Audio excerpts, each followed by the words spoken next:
Let's talk about vector fields. We're going to begin with gravity, which is a vector field we all know, even if we don't know it in terms of vectors. Force equals gravitational constant, mass of the primary, mass of the secondary, all divided by r squared, the inverse square law formula for Newton's universal theory of gravitation. That's not a vector the way it's written, but if you consider the situation,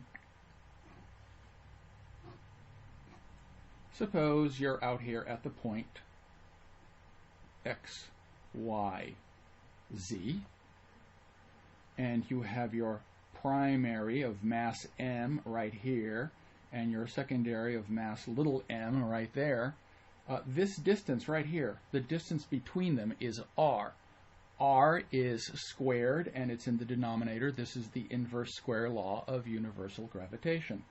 And of course, r is simply the square root of x squared plus y squared plus z squared. If we want to turn this into a vector field in vector notation, please remember that you can also write r as the vector x, y, z. That's just the position vector, the radius vector from 0, 0, 0 to x, y, z. And in fact, you can also do this. You can take r, divide it by its magnitude, then we call it r hat is a pretty common notation for this. Taking r, dividing by magnitude of r, and you're getting x, y, z over the square root of x squared plus y squared plus z squared. This guy in the bottom is often called r. Don't confuse this with the r from cylindrical or polar coordinates. This is a different usage, and I apologize for that, but it's very standard. This is a unit vector, and if you took this unit vector and put it at the end right here, you'd have a unit vector pointing outward. If you put a minus sign on it, then you would have a unit vector pointing inward along the radius vector back toward the origin. And that's what we want, because remember, gravity is an attractive force. So in that case, changes to vector notation.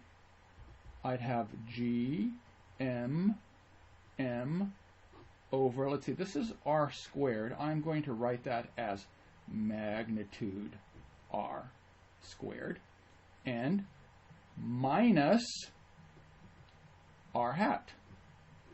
In other words, I've taken a unit vector at the point x, y, z. It's pointing inward toward the origin. Here's the right scalar magnitude, and I can rewrite this a little bit more.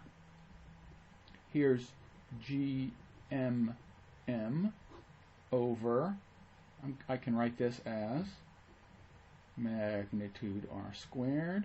Here's my minus sign on r. Here's the magnitude of r, which I divide by to make it a unit vector. I will now bring out the minus sign, minus g, m, little m, over magnitude r cubed, and here's r. This is a vector function, f.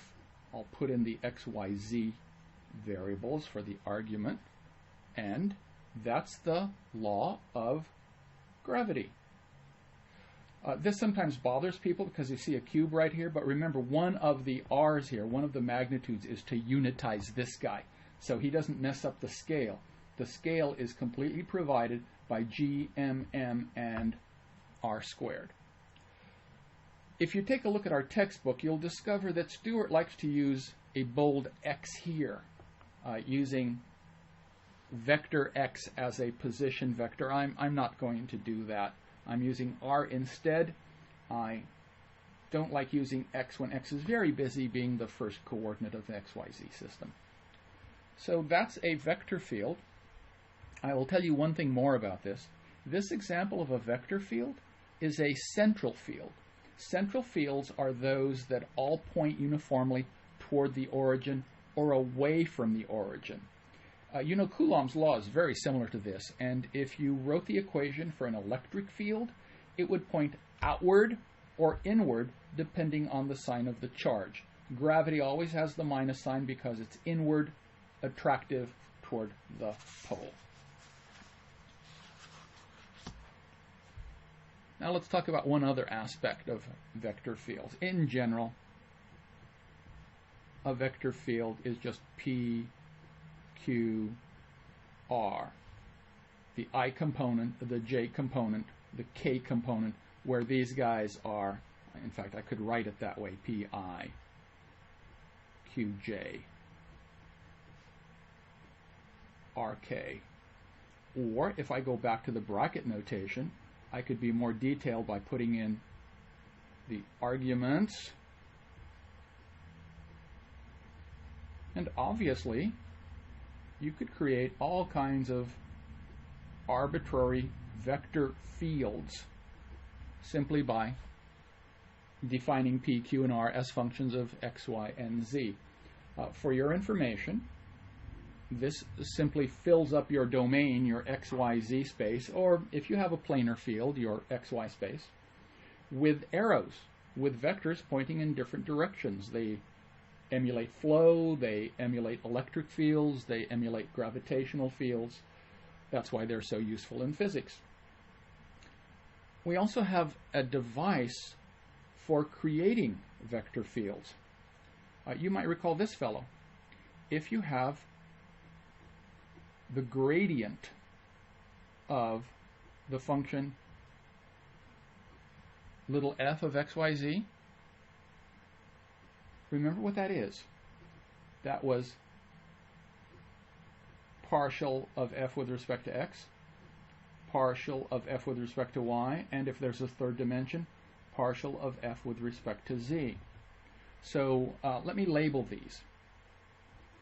F of x, y, z is called your scalar potential, or potential field.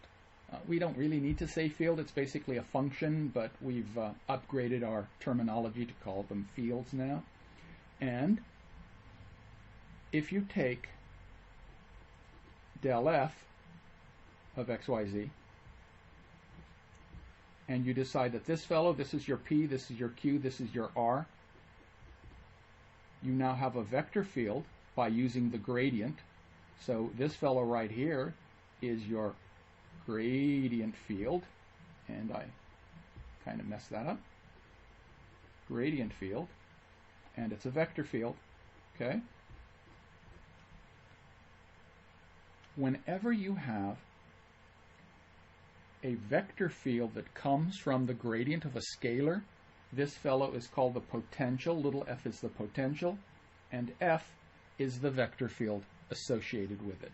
And what's more, f is a